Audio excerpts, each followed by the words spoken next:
Good morning everyone. Welcome to PW only IAS. दोस्तों, पिछले काफी टाइम से जो डोनाल्ड ट्रंप हैं वो कंटिन्यूसली अलग अलग देशों के ऊपर रेसिप्रोकल टैरिफ यहाँ पे लगा रहे हैं। किसी के ऊपर 18%, किसी पे कुछ 25%, किसी पे 50%। तो इस तरह से कंटिन्यूसली वो टैरिफ यहाँ पे लगाते जा रहे हैं।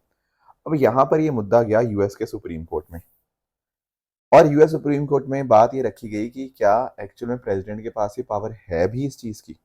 तो एक्चुअली यूएस सुप्रीम कोर्ट ने कहा कि केवल और केवल कांग्रेस के पास पावर है टैक्सेस इंपोज करने की, इंक्लूडिंग द टैरिफ्स।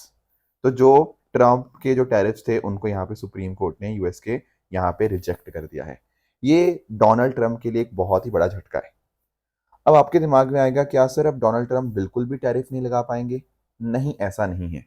अगर आप इस जजमेंट को गो थ्रू करेंगे ना तो आपको रियलाइज होगा कि यूएस सुप्रीम कोर्ट ने ये बोला है कि जो वहां पे international emergency economic power act है उसके माध्यम से डोनाल्ड ट्रंप ने क्या किया है, अलग अलग देशों के ऊपर टैरिफ लगाने की कोशिश करी है। पर इस एक्ट के माध्यम से डोनाल्ड ट्रंप के पास पावर ये नहीं है। इस एक्ट के माध्यम से जो वहां का पार्लियामेंट है, वहां की जो कांग्रेस है, उसके पास पावर है। समझे मेरी बात को? बट इसका मतलब ये नहीं है कि डोनाल्ड ट्रंप किसी और कानून का इस्तेमाल नहीं कर सकते। और भी बहुत सारे अलग अलग एक्ट्स हैं यूएसए के अंदर जो प्रेसिडेंट को पावर देते हैं कि वो इस तरह की कुछ टेम्पररी टैरिफ्स वगैरह यहाँ पे लगा पाए। जैसे उनका ट्रेड एक्ट है, उसका section 122, section 301, section 232 of trade expansion act. So there are so many other acts. Point बस इतना है कि इस वाले एक्ट के अंतर्गत ये लिखा गया है कि कांग्रेस के पास पावर है। बाकी और एक्ट्स बहुत सारे हैं जहां पर प्रेसिडेंट के पास पावर है। तो ऐसा मत समझना कि डोनाल्ड ट्रंप अब हर किसी देश के ऊपर जो टैरिफ लगाए थे वो खत्म हो जाएंगे। नहीं, बस उनको लगाने का जो तरीका था वो एक तरह से थोड़ा सा बदल जाएगा। हालांकि डोनाल्ड ट्रंप के लिए बहुत बड़ा झटका है क्योंकि सुप्रीम कोर्ट ने उनकी जो पावर है उनको यहाँ पे बोला है कि आप इस तरह से इस एक्ट के माध्यम से ये इस्तेमाल नहीं कर सकते। और इनफैक्ट अगर हम बात करें ना तो जो यूएस की ट्रेजरी है उसने लगभग 133 बिलियन डॉलर यहाँ पे इंपोर्ट टैक्सेस से यहाँ पे कलेक्ट कर लिए हैं, जो भी डोनाल्ड ट्रंप ने टैक्सेस लगाए थे। अब इससे जो मुद्दा है बहुत ही पेचीदा बन गया है, क्योंकि बहुत सारे ऐसे कंपनीज थी, बहुत सारे ऐसे ऐसे थे कंट्रीज जहाँ से अलग अलग चीजें इंपोर्ट होती थी यूएसए में। तो उनके ऊपर टैरिफ लगे थे, पर वो टैरिफ तो यहाँ पे नलीफाई कर दिए गए हैं। तो क्या होगा उस पैसे का? क्या वो पैसा वापस किया जाएगा या नहीं किया जाएगा? इसके रिगार्डिंग अभी फिलहाल हमें यहाँ पे क्लैरिटी नहीं है। डोनाल्ड ट्रंप ने साथ में ये भी बोला है कि ऐसा मत समझना कि न्यू ड्यूटीज खत्म हो चुकी हैं, वो चलती रहेंगी, बस तरीका उनका बदलेगा। और इनफैक्ट अगर हम बात करें ना तो भारत के साथ जो ट्रेड डील हुई है उसके रिगार्डिंग भी कोई चेंज नहीं है, ऐसा यहाँ पे डोनाल्ड ट्रंप ने यहाँ पे बोला है। दोस्तों, डेट है आज की 21 फरवरी 2026 एंड आप सभी का स्वागत है आज के प्रीलिम बूस्टर न्यूज डिस्कशन में। चलिए स्टार्ट करते हैं। पहला जो टॉपिक आज हमें डिस्कस करना है वो है first meeting of board of peace. इसको थोड़ा अंडरस्टैंड करेंगे। सबसे पहले तो आप ये समझो कि ये बोर्ड ऑफ पीस है क्या। दोस्तों, अभी जनवरी के मंथ के अंदर ही हम जो डोनाल्ड ट्रंप हैं उन्होंने यहाँ पर एक इंटरनेशनल ऑर्गेनाइजेशन यहाँ पे बनाई थी ताकि दुनिया भर में शांति एस्टेब्लिश करी जा पाए। और इन्होंने बोला कि स्टार्टिंग हम करेंगे गाजा पट्टी से, गाजा पट्टी के अंदर स्टेबिलिटी लेकर आएंगे, फिर उसके बाद और जहां जहां कोई कॉन्फ्लिक्ट चल रहा है उनके ऊपर हम यहाँ पे फोकस करना स्टार्ट करेंगे। तो जब जनवरी के मंथ में वर्ल्ड इकोनॉमिक फोरम हुआ था डॉवोस में, वहां पर इसका जो चार्टर है वो यहाँ पे साइन करता हुआ हमें देखने को मिला। एंड इनफैक्ट जो यूएन सिक्योरिटी काउंसिल का रेजोल्यूशन है 2803, उसके साथ यहाँ पर आपको इसका कनेक्शन देखने को मिलेगा। ठीक है ना? एंड इनफैक्ट इनका काम यही है बोर्ड ऑफ पीस का कि दुनिया भर में रिकंस्ट्रक्शन, गवर्नेंस और लंबे समय तक शांति स्टैब्लिश रहे। और इसके जो चेयरमैन हैं वो डोनाल्ड ट्रंप है अभी आज के समय। कोई उनकी टर्म लिमिट नहीं है, कितने भी साल वो चेयरमैन रह सकते हैं। अभी फिलहाल इसके रिगार्डिंग मतलब यही बात है कि there is no term limit. इसके साथ ही साथ अगर हम बात करें तो लगभग 27 देश ऐसे हैं जिन्होंने यहाँ पे इस पर्टिकुलर बोर्ड ऑफ पीस को यहाँ पे ज्वाइन किया है। काफी सारे इसमें गल्फ देश भी हैं। एंड जो देश इस पर्टिकुलर बोर्ड ऑफ पीस का मेंबर बनता है उसको कुछ पैसा, जैसे आपका $1 बिलियन यहाँ पे कंट्रीब्यूट करना पड़ता है ताकि ये जो पैसा है आगे फिर इस्तेमाल किया जा पाए। काफी सारे लोग यहाँ पे ये कहते हैं कि यार ये तो यूएन के पैरेलल आप एक बॉडीज को बना रहे हो, है ना? तो काफी सारे लोगों का डर है कि यार कि ऐसा ना हो कि यूएन भी एक संस्था चलती रहे और डोनाल्ड ट्रंप ने अपने तरफ से यहाँ पर एक बोर्ड ऑफ पीस बना दिया जो कहीं ना कहीं यूएन सिक्योरिटी काउंसिल को एक तरह से टक्कर देने की कोशिश करे। अब पॉइंट आता है, क्या भारत इसका मेंबर है? नहीं, भारत ने अभी यहाँ पे इसको यहाँ पे ज्वाइन नहीं किया है एज अ फुल मेंबर या फाउंडिंग मेंबर। बट हाँ, इतना जरूर है कि अभी जो मीटिंग हुई है उसके अंदर भारत ने पार्टिसिपेट किया था, but as an observer country. हम फुल मेंबर नहीं है, एज एन ऑब्जर्वर इसके अंदर हमने यहाँ पे पार्टिसिपेट किया। तो अभी यहाँ पर इसकी पहली मीटिंग हुई वॉशिंगटन डीसी के अंदर, एंड उसमें यही सारी बातें हुई कि गाजा को कैसे हम यहाँ पे शांति लेकर आए वहां पर। तो लगभग 50 देशों के अलग अलग रिप्रेजेंटेटिव्स थे, भारत के भी रिप्रेजेंटेटिव थे जैसे मैंने आपको बताया, बट ऑब्जर्वर के तौर के ऊपर हम यहाँ पे पार्टिसिपेट करें। तो 9 देशों ने यहाँ पे कमिट किया है कि वो गाजा के रिकंस्ट्रक्शन के लिए $7 बिलियन यहाँ पे साथ मिलकर देंगे। यूएस ने अलग से $10 बिलियन यहाँ पे अपना यहाँ पे प्लेज किया है कि हम भी इतना डॉलर्स देंगे। Plus at the same time यहाँ पे इंडोनेशिया ने अपने जो 8,000 जवान हैं, और कजाकिस्तान ने भी यहाँ पे मिलिट्री और मेडिकल यूनिट की यहाँ पे अपनी सहायता यहाँ पे पेश करी है। तो इस तरह से आप नोटिस कर पाओगे कि बोर्ड ऑफ पीस ने अब यहाँ पे काम करना स्टार्ट कर दिया है। आगे आते हैं दोस्तों, एथिक्स कमेटी ऑफ पार्लियामेंट के बारे में थोड़ा सा डिस्कस करते हैं।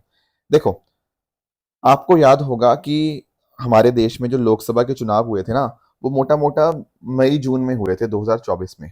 लगभग 1.5 से 2 साल गुजर चुके हैं नई लोकसभा बने हुए, एंड तब से एथिक्स कमेटी लोकसभा की कॉन्स्टिट्यूट हुई ही नहीं है। मतलब इतना टाइम हो गया, लगभग 2 साल कंप्लीट होने वाले हैं, और एथिक्स कमेटी अभी यहाँ पे 2 साल में बनी ही नहीं है। इनफैक्ट अगर हम बात करें, अभी रिसेंटली मुद्दा भी आया, एक पार्लियामेंट्री हमारे अफेयर्स मिनिस्टर हैं, उन्होंने बोला कि लीडर ऑफ अपोजिशन का अगेंस्ट मोशन वो मूव करना चाहते टू द एथिक्स कमेटी। पर भाई एथिक्स कमेटी लोकसभा में एग्जिस्ट ही नहीं करती, राइट। तो थोड़ा सा हम समझते हैं कि आखिर ये मुद्दा है क्या, आखिर लोकसभा में कैसे एथिक्स कमेटी बनती है। देखो, अगर हम बात करें ना एथिक्स कमेटी की, अब देखो नाम में ही है एथिक्स कमेटी, तो आपके दिमाग में आया होगा एथिक्स तो आप पढ़ते ही हो। तो एथिक्स कमेटी का काम पता क्या होता है? ये एक्चुअली देखती है कि जैसे फॉर एग्जांपल कुछ ऐसा तो नहीं है कि किसी पर्टिकुलर हमारे एमपी ने कुछ मॉरल मिसकंडक्ट किया है, कुछ एथिकल मिसकंडक्ट किया है, ये सारी चीजें। तो एक कोड ऑफ कंडक्ट होता है ना एमपीज का, तो उसी तरह से यहाँ पे अगर कुछ भी अनएथिकल बिहेवियर हो एमपीज का, उसकी कंप्लेंट वगैरह को देखना वो एथिक्स कमेटी का काम होता है। तो लोकसभा की अलग एथिक्स कमेटी है, राज्यसभा की भी एक अलग एथिक्स कमेटी आपको यहाँ पे देखने को मिलेगी। तो यहाँ पे जो लोकसभा की एथिक्स कमेटी है ना, उसमें आपको 15 मेंबर्स देखने को मिलते हैं, जिनको लोकसभा के स्पीकर जो है वो अपॉइंट करते हैं, एंड इनकी टर्म होती है 1 साल की। तो जो भी कोई अनएथिकल कंडक्ट आपके लोकसभा मेंबर्स द्वारा होता है, उनके कंप्लेंट्स को स्क्रूटनाइज करना इसी की जिम्मेदारी है। तो स्पीकर जो है मुद्दे को रेफर करते हैं एथिक्स कमेटी में, एंड अकॉर्डिंगली वो अपनी यहाँ पे रिकमेंडेशंस देते हैं कि क्या एक्शन उनके अगेंस्ट होना चाहिए। अब इसका ना देखो, अगर हम बात करें कि कैसे ये एथिक्स कमेटी बनी, तो दरअसल में 1996 के अंदर प्रिसाइडिंग ऑफिसर कॉन्फ्रेंस हुई थी। वहां पर आइडिया आया था कि हमारे पास लोकसभा के लिए भी और राज्यसभा के लिए एथिक्स कमेटी होनी चाहिए। तो राज्यसभा की तो आपको 1997 में बन जाती है, जब उस टाइम के हमारे vice president K R Narayan ji ethics committee Rajya Sabha की बना देते हैं। लोकसभा की भी बात होती है, पर बनती तब नहीं है। लोकसभा के लिए एथिक्स कमेटी जो होती है वो जाके 2000 के अंदर यहाँ पे बनती है। उस टाइम के ऊपर ये एडहॉक कमेटी थी, एडहॉक मतलब एक स्पेसिफिक पर्पस के लिए बनती थी, बट आगे जाके 2015 में ये एक परमानेंट कमेटी के तौर के ऊपर एथिक्स कमेटी यहाँ पे बन जाती है। तो कई बार कुछ ऐसा होता है कि मान लो कुछ किसी पर्सन को कंप्लेंट करनी है किसी मेंबर के अगेंस्ट, तो वो किसी और एमपी के थ्रू यहाँ पे कर सकता है। जैसे मान लो मुझे लगा किसी बंदे ने कोई हमारे एमपी ने कुछ एथिकल मिसकंडक्ट किया है, तो हम लोकसभा मेंबर ऑफ पार्लियामेंट के माध्यम से ये चीज कर सकते हैं। अगर ऐसा है ना, तो हमें यहाँ पे एक एफिडेविट देना होगा कि हाँ यार, ये जो कंप्लेंट मैंने दर्ज करवाई है ये झूठी नहीं है। पर अगर मान लो लोकसभा का मेंबर ही यहाँ पे कंप्लेंट करे किसी और मेंबर के अगेंस्ट, तो वहां एफिडेविट की जरूरत नहीं है। ये मुद्दा जाएगा स्पीकर के पास, स्पीकर फिर इसको यहाँ पे कमेटी के पास भेज देंगे। अगर मान लो लगता है यार कमेटी को कि हाँ कुछ मुद्दा है, तो उसके बेसिस पे वो बेसिक इंक्वायरी करती है, एंड उस बेसिस पे फिर एवेल्युएट करके एक प्रॉपर उसका रिकमेंडेशन देती है। ऐसा नहीं है कि कुछ मीडिया में आ गया, कुछ ऐसे धड़ल्ले वाली बात होगी, उसके ऊपर कमेटी ने एक्शन लिया। नो, ये प्रोसेस यहाँ पे इस तरह से फॉलो होता है। ठीक है, तो कमेटी अपनी रिपोर्ट स्पीकर को दे देगी, ठीक है, वो हाउस को बोलेंगे, वो टेकअप करेंगे, एंड अकॉर्डिंगली उसके ऊपर फिर डिस्कशन होता है। राज्यसभा के अंदर मैंने आपको बता दिया ये 1997 में कॉन्स्टिट्यूट हो गई थी, एंड यहाँ पर 10 मेंबर होते हैं जिनको कि चेयरमैन ऑफ राज्यसभा अपॉइंट करते हैं। याद रखना, लोकसभा में 15, राज्यसभा में आपको 10 देखने को मिल जाएंगे। ये कमेटी तब तक अपना ऑफिस होल्ड करती है जब तक एक नई कमेटी नहीं बन जाती। जो वैकेंसीज आती रहती हैं, तो अकॉर्डिंगली चेयरमैन उनको टाइम टू टाइम उनको फिल करते रहते हैं। अब डाउट ये आएगा कि यार ये तो फिर प्रिविलेज कमेटी का क्या काम है? देखो, इन दोनों का काम, एथिक्स कमेटी और प्रिविलेज कमेटी का काम कुछ हद तक ओवरलैपिंग है, एंड कुछ हद तक आपको इनमें कुछ डिफरेंसेस भी आपको यहाँ पे देखने को मिलेंगे। खासकर अगर मैं बात करूं, जैसे फॉर एग्जांपल कुछ करप्शन एलिगेशंस है। अब करप्शन वाला मुद्दा एथिक्स में भी जा सकता है, प्रिविलेज वाला भी जाता है। तो नॉर्मली क्या होता है ना, जो बहुत सीरियस वाले चार्जेस होते हैं प्रिविलेज कमेटी में चले जाते हैं, थोड़े लेस सीरियस वाले चार्जेस जो होते हैं वो यहाँ पे आपके एथिक्स कमेटी के अंदर यहाँ पे देखने को मिलेंगे। राइट। बाकी अगर हम बात करें प्रिविलेज प्रोसीडिंग्स का, जो अगर कुछ ब्रीच होता है तो वो एमपी के अगेंस्ट भी इनिशिएट किया जा सकता है, या इवन आपके एक नॉन मेंबर ऑफ पार्लियामेंट के अगेंस्ट भी यहाँ पे स्टार्ट किया जा सकता है। पर जब हम एथिक्स कमेटी की बात करते हैं, वो केवल एमपीज का ही जो मिसकंडक्ट होता है सिर्फ उसी को डील करती है। तो ये बात है एथिक्स कमेटी ऑफ पार्लियामेंट के रिगार्डिंग। आगे आएंगे नेक्स्ट टॉपिक में, that is regarding America India connect. अब इसमें आप समझना, अभी जैसे इंडिया एआई इम्पैक्ट समिट हुआ 2026, तो वहां गूगल ने क्या किया, गूगल ने $15 बिलियन का अमेरिका इंडिया कनेक्ट जो है सबसी केबल इनिशिएटिव यहाँ पे आपका अनाउंस किया। अब पॉइंट आता है इसका मतलब क्या है। देखो, गूगल ने यहाँ पे बोला कि भारत और यूएसए के बीच में हमारी जो डिजिटल कनेक्टिविटी है एआई ड्रिवन, वो यहाँ पे और हम बेहतर करेंगे, इसीलिए यहाँ पे हम केबल की तारें यहाँ पे बिछाएंगे अंडर द सी, ठीक है ना, ताकि यहाँ पे कनेक्टिविटी इंप्रूव हो पाए। तो अगले मतलब 5 साल में $15 बिलियन का एआई इंफ्रास्ट्रक्चर इन्वेस्टमेंट यहाँ पे किया जाएगा। एक सब सी गेटवे यहाँ पे स्टैब्लिश होगा विशाखापट्टनम वाइजैक में। और अगर आप यहाँ पे नोटिस कर पाओगे ना, तो इस पिक्चर में भी आपको ये चीज़ देखने को मिलेगी कि हम क्या करेंगे, जैसे यहाँ पे हमारा मुंबई है, तो मुंबई को यहाँ पे हम यहाँ पे ऑस्ट्रेलिया के साथ यहाँ पे कनेक्ट करेंगे, जो बेसिकली वेस्टर्न ऑस्ट्रेलिया है। एंड उसी तरह से अगर हम बात करें, हमारा जो वाइजैक है, हमारा चेन्नई है, इसको भी यहाँ पे हम अलग अलग रीजन के साथ यहाँ पे कनेक्ट करेंगे। तो इस तरह से कनेक्शन बहुत ही शानदार यहाँ पे बन जाएगा। एंड अभी आज के समय के ऊपर जो सी केबल्स गेटवेज हैं वो मेजरली आपको मुंबई चेन्नई में ही हैं, बट आगे इसको यहाँ पे और फर्दर हम यहाँ पे एक्सपेंड करेंगे। तो ईस्ट कोस्ट कनेक्टिविटी भी होगी, Vizag to Chennai, Singapore, South Africa, Australia.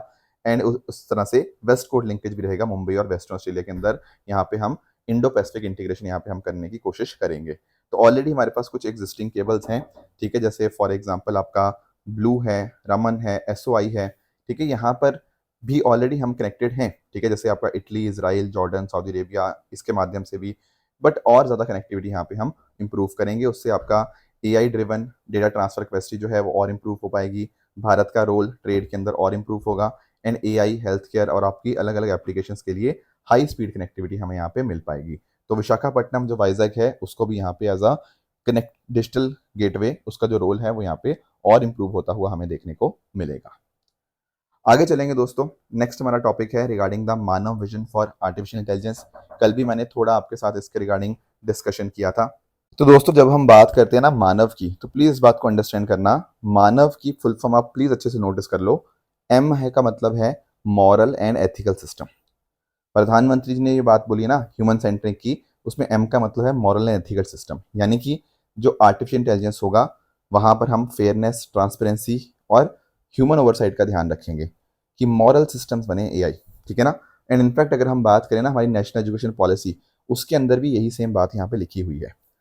ए से आपका आता है अकाउंटेबल गवर्नेंस, यानी कि हम लोग ऐसा इंश्योर करेंगे कि रिस्पॉन्सिबल एआई हम यहाँ पे डेवलप करें, ठीक है। अकाउंटेबिलिटी होनी चाहिए, ट्रांसपेरेंसी यहाँ पे हमारी देखनी चाहिए। इनफैक्ट हमारा जो इंडिया एआई मिशन है, जिसको हमने 10,000 करोड़ से भी ज़्यादा का फंडिंग हमने दी है, तो वहाँ पर हम यही काम कर रहे हैं कि हम डेटा स्किलिंग और इनोवेशन कैपेसिटी को यहाँ पे बढ़ा रहे हैं। और इसकी जो गाइडलाइंस हैं, गवर्नेंस गाइडलाइंस, वो बताती हैं कि एआई बिल्कुल ट्रस्ट, अकाउंटेबिलिटी और फेयरनेस में यहाँ पे आपका इनका अकाउंटेबल होना चाहिए।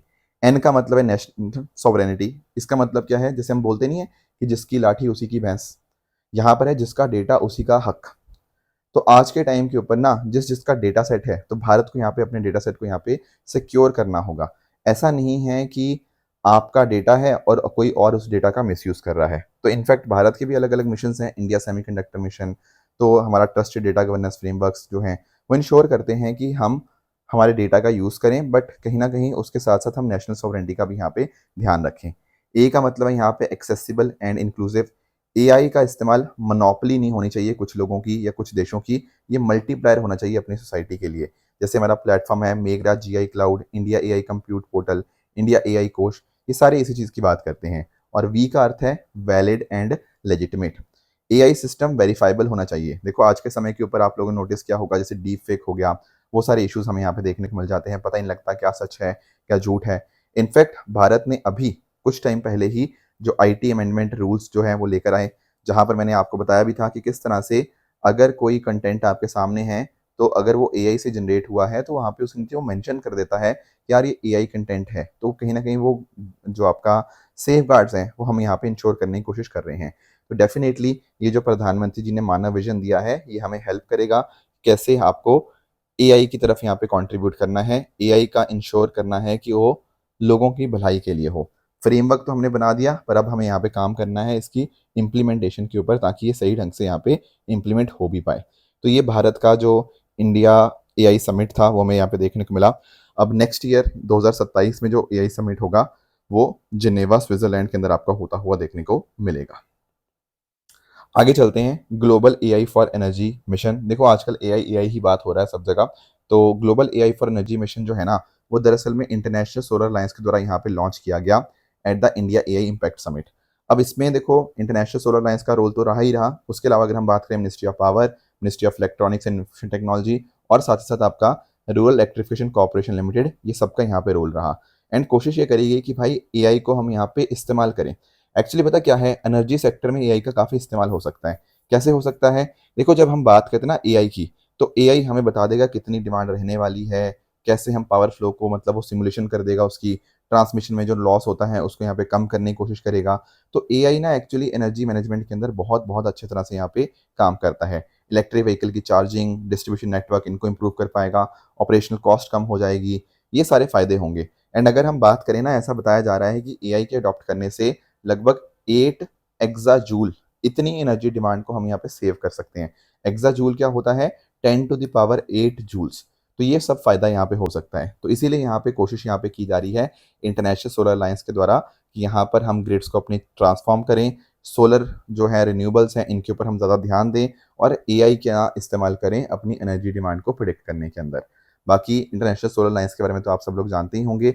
इसको बनाया गया था 2015 में, COP 21 जो पेरिस में हुई थी, वहाँ इंडिया और फ्रांस के द्वारा ये एक इंटर गवर्नमेंटल ऑर्गेनाइजेशन यहाँ पे बनाई गई। इसके हेडक्वार्टर आपको गुरुग्राम भारत में आपको देखने को मिल जाएंगे और इसका ऑब्जेक्टिव ये है कि 2030 तक $1 ट्रिलियन को यहाँ पे फंड को मोबिलाइज करना है, ताकि हमारा जो दुनिया भर के अंदर जो सोलर एनर्जी का डिप्लॉयमेंट है वो अच्छे से यहाँ पे हो पाए। तो 120 से ज़्यादा देश आपको यहाँ पे देखने को मिल जाते हैं।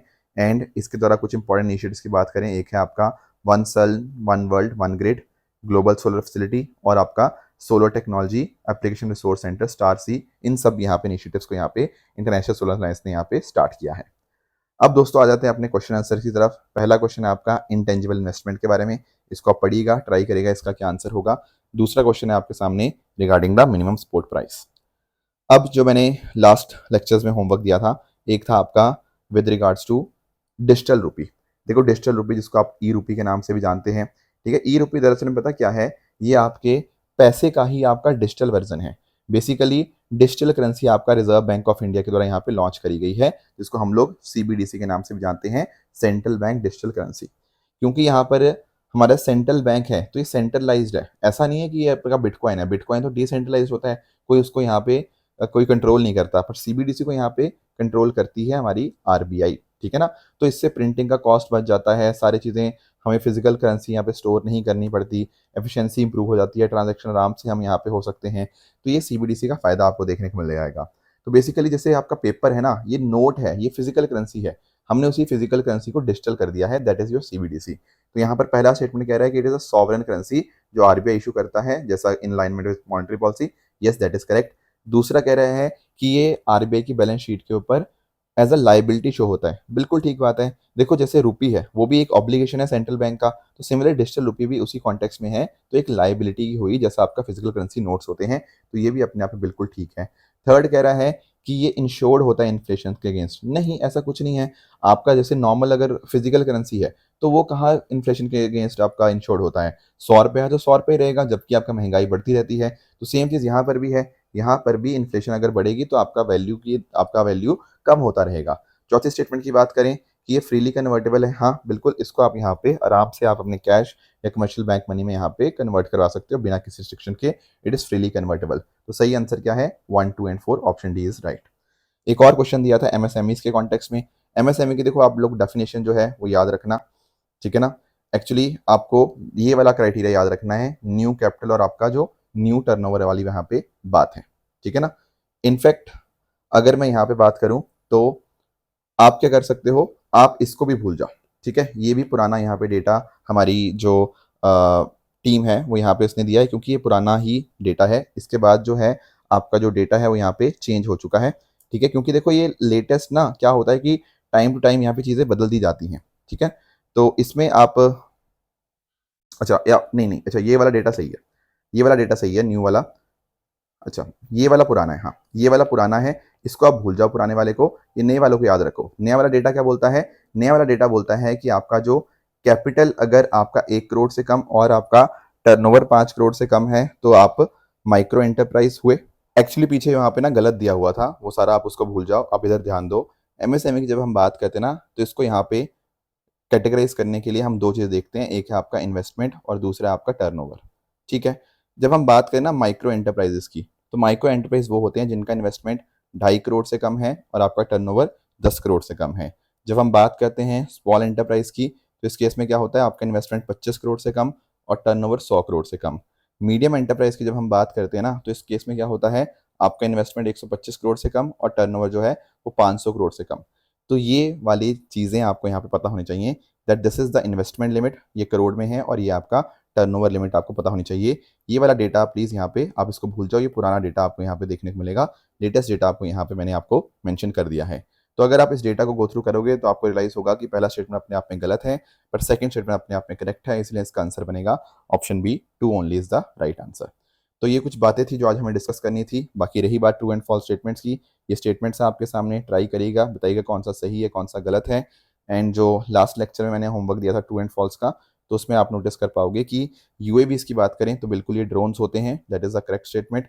लॉगर हेड सी टर्टल की बात करें तो ये आपके क्रिटिकली इंडेंजर्ड नहीं होते, ठीक है। अक्सर ना कई बार ऐसा होता है कि यूपीएससी में ना जो आईयूसीएन स्टेटस है वो यहाँ पे बदल दिया जाता है। एंड इनफैक्ट हम यहाँ पर भी बात करें तो इसका भी जो आईयूसीएन स्टेटस है वो आपको यहाँ पे वल्नरेबल यहाँ पे देखने को मिलेगा, इसलिए ये स्टेटमेंट भी अपने आप में गलत हो जाएगा। बाकी थर्ड स्टेटमेंट की बात करें बीट द हीट इनिशिएटिव की, तो दरअसल में जो बीट द हीट इनिशिएटिव है ना, ये COP30 जो हुई थी ब्राज़ील प्रेसिडेंसी के अंतर्गत, वहाँ पर यूनेप ने इसको यहाँ पे सपोर्ट किया था अपने कूल कोलिशन प्लेटफॉर्म के माध्यम से। आपका आईयूसीएन का रोल नहीं था, इसलिए स्टेटमेंट अपना यहाँ पे गलत हो जाएगा। तो ये थी हमारी आज की डिस्कशन। इस तरह से आप सब लोग हार्ड वर्क करते रहिए। All the very best and thank you so much.